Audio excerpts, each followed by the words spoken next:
Je vais maintenant céder la parole à Madame la chef du deuxième groupe d'opposition en lui rappelant que son temps de parole est d'une durée maximale d'1 heure. Madame la chef, la parole est à vous. Très bien, merci beaucoup, Madame la Présidente. Donc, à mon tour de répondre au discours de la Première ministre hier, je vais commencer. Je vais avoir le temps de faire l'introduction. Je continuerai après, évidemment. Je vais quand même le ressouligner, c'est important. On a assisté quand même à un moment important dans l'histoire du Québec, dans l'histoire de notre Parlement. C'est la deuxième première ministre qui dirige le gouvernement du Québec. C'est pas rien. C'est un symbole fort et je le salue sincèrement comme femme politique, comme femme à la tête d'un parti politique. C'est important de le souligner. Ça a été fait à maintes et maintes reprises. On le fera jamais assez parce que dans toute notre histoire, il n'y a pas eu assez de femmes qui dirigent le Québec. On est encore dans les premières.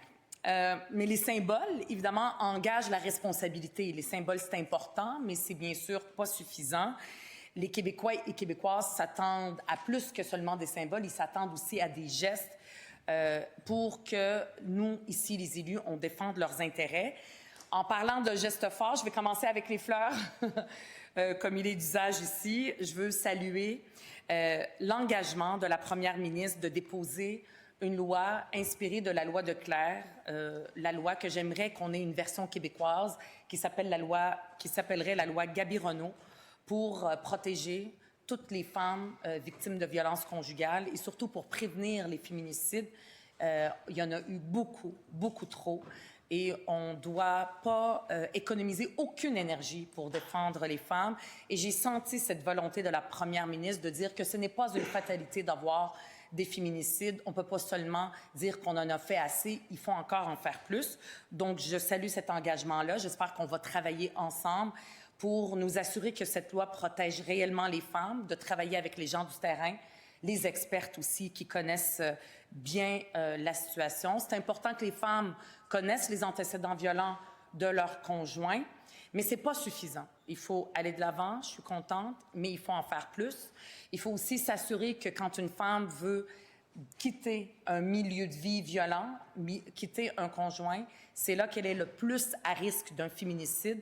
Donc, il faut aussi investir dans les maisons d'hébergement, surtout quand on est en pleine crise du logement. Elles ne peuvent pas quitter facilement, elles ont besoin de protection, elles ont besoin d'aide des intervenantes. Donc, la première ministre doit s'attendre à ce que je la talonne aussi sur les engagements financiers qui ne sont pas suffisants dans le budget qui a été déposé par le ministre des Finances. Un deuxième élément sur lequel je veux saluer l'engagement de la première ministre, c'est la réouverture du programme de l'expérience québécoise. Il y a eu trop de vies qui ont été chamboulées par la mauvaise gestion de la CAQ et de l'ancien ministre de l'Immigration dans ce dossier. La première ministre elle-même, elle l'a reconnu, elle a fait des tournées, elle a écouté les gens, que ce soit les personnes qui ont souffert de cette mauvaise décision de la CAQ d'arrêter de couper ce programme, le PEC, mais aussi elle a écouté les gens partout dans les milieux, dans les régions qui disaient que nous avons besoin, surtout la mobilisation des maires et mairesses un peu partout au Québec, qui ont fait un engagement, qui ont fait une mobilisation vraiment admirable pour dire ça n'a pas de bon sens ce qui est en train d'être fait. Et la première ministre les a écoutés. Mais là, ce qu'on a besoin, c'est pas juste d'un engagement, mais de savoir quand. La question à laquelle la première ministre et le gouvernement de la CAQ n'ont pas répondu, c'est quand le programme de l'expérience québécoise va être rouvert parce que les gens attendent encore et leur vie est encore chamboulée par cette mauvaise décision. Donc, il va falloir agir rapidement. Il reste très, très peu de temps.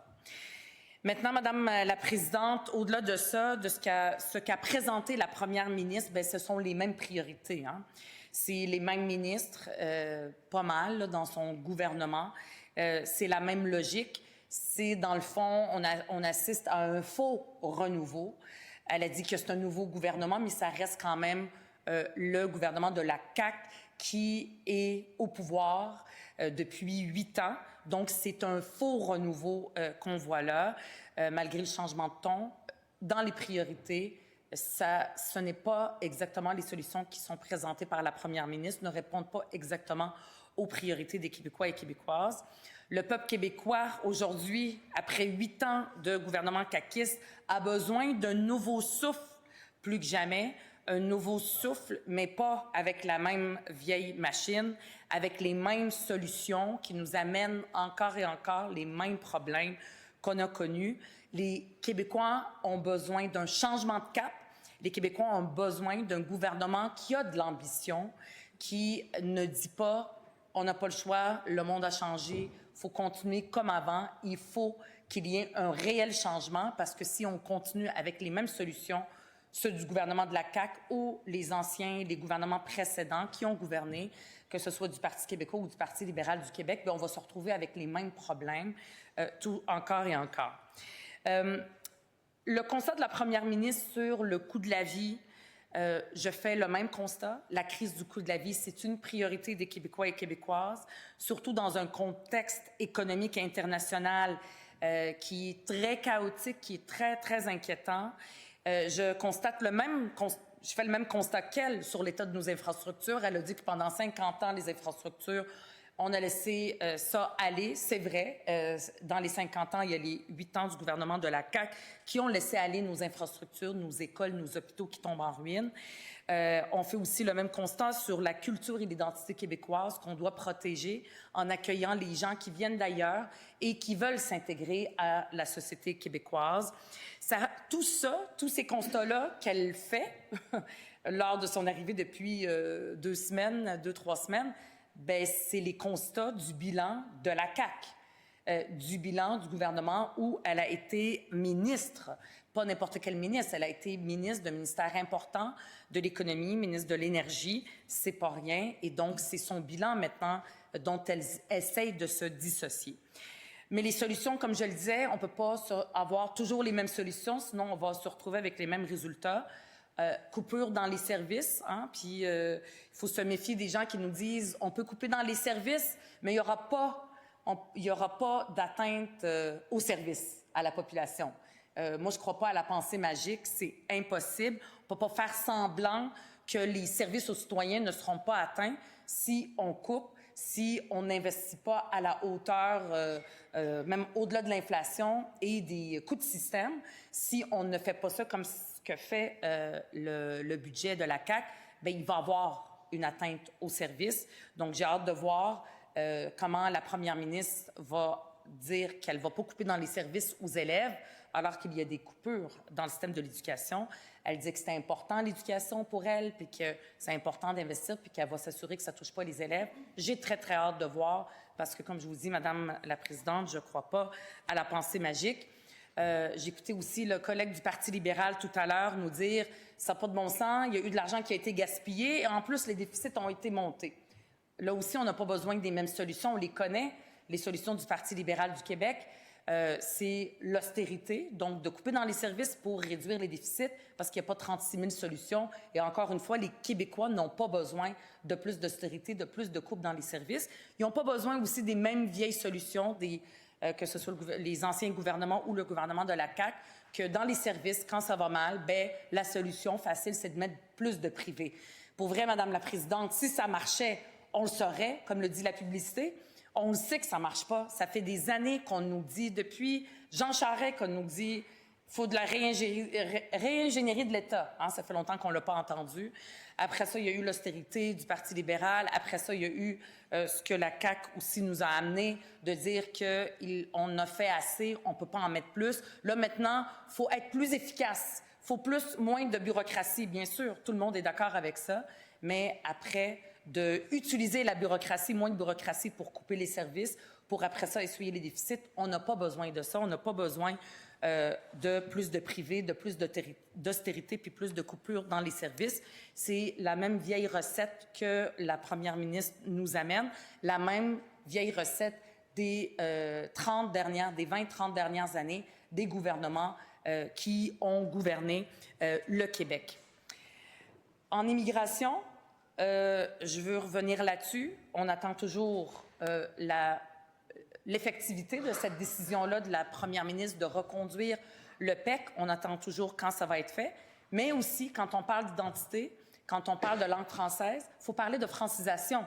Comme enfant de la loi 101, arrivé ici au Québec avec ma famille, nous avons bénéficié de la francisation pour les immigrants et immigrantes, les gens d'ailleurs qui viennent ici nous rejoindre, qui veulent s'intégrer au Québec. En ce moment, il y a une liste de gens qui veulent obtenir des cours de francisation et il n'y en a pas. On se rappelle des coupures qui ont eu lieu en décembre 2024, si je me rappelle bien. Et l'ancien ministre de l'Immigration, finalement, a dit « on va remettre de l'argent ». Bien, aujourd'hui, ça ne fait peut-être pas la une de tous les journaux, mais moi, je parle avec beaucoup de profs en francisation qui disent « moi, je ne sais pas si je vais avoir un emploi », alors qu'on sait qu'il y a plein de gens qui attendent encore pour avoir des cours de francisation. On a vu ça pas à Montréal là, seulement, on a vu ça partout au Québec, notamment en Estrie, où des profs que j'avais rencontrés à l'époque aussi, il y a un an et demi, qui disaient « ça n'a pas de bon sens, on est en train de couper en francisation et encore et encore ». Moi, je trouve ça dommage qu'on n'en parle pas assez, parce que si on veut protéger l'identité, c'est pas uniquement en reconduisant le projet de loi 96, la loi 96 du gouvernement, puis en faisant toujours la même chose, c'est en francisant pour vrai, avec une réelle volonté. C'est comme ça qu'on réussit au Québec à avoir une identité forte en francisant puis en intégrant les gens qui viennent d'ailleurs et qui choisissent le Québec. Et ça, j'ai pas entendu un seul mot de la part de la première ministre sur la francisation et les coupes en francisation qui ont lieu. Je sais plus là, combien de temps il me reste. Il me reste 2 minutes. Je vais aborder évidemment les priorités importante. Madame la première ministre a parlé du coût de la vie. C'est encore nébuleux. On ne sait pas trop ça va être quoi ce qu'elle va faire vraiment pour aider les Québécois. La seule mesure qu'on a vue, c'est pour aider les gens à devenir propriétaires. On est d'accord avec ça. Je me rappelle, hier, elle a parlé d'un jeune couple de Rosie et William. Juste rappeler que ce jeune couple-là, elle a pris cet exemple-là. Moi, je suis très contente pour eux. Et elle, ben pour lui et elle, pour ce jeune couple-là, de pouvoir accéder à la propriété. Mais c'est des jeunes qui n'étaient pas locataires avant de devenir propriétaires. Ils habitaient chez papa-maman et après ça, ils vont devenir propriétaires et bénéficier de la réduction de la taxe de bienvenue. Cela dit, j'ai rien entendu, malgré la question que j'ai posée aujourd'hui à la première ministre, comment elle va aider les locataires réellement, de façon urgente maintenant, alors que les locataires, 40% de locataires au Québec ont besoin d'aide maintenant parce qu'ils souffrent aussi, comme les autres qui veulent devenir propriétaires, comme Rosie et William, probablement leurs parents, du coût de la vie, de l'épicerie, du prix des transports.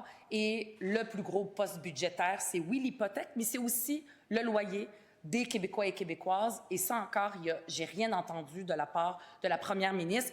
Nous, à Québec solidaire, on a fait des propositions. La première ministre, elle a dit qu'elle veut être à l'écoute. Elle veut être à l'écoute des Québécois et Québécoises. Elle veut travailler en collaboration. Elle veut un changement de ton. Voilà, on pourrait avoir un changement de ton. Elle pourrait avoir plus d'écoute pour les locataires. Je vais y revenir après. Merci, Madame la Présidente. Jury impeccable. Madame la chef du deuxième groupe d'opposition, avec le temps qui nous est imparti, nous devons suspendre nos travaux. Nous reprendrons et vous aurez tout le temps qui vous est alloué à utiliser.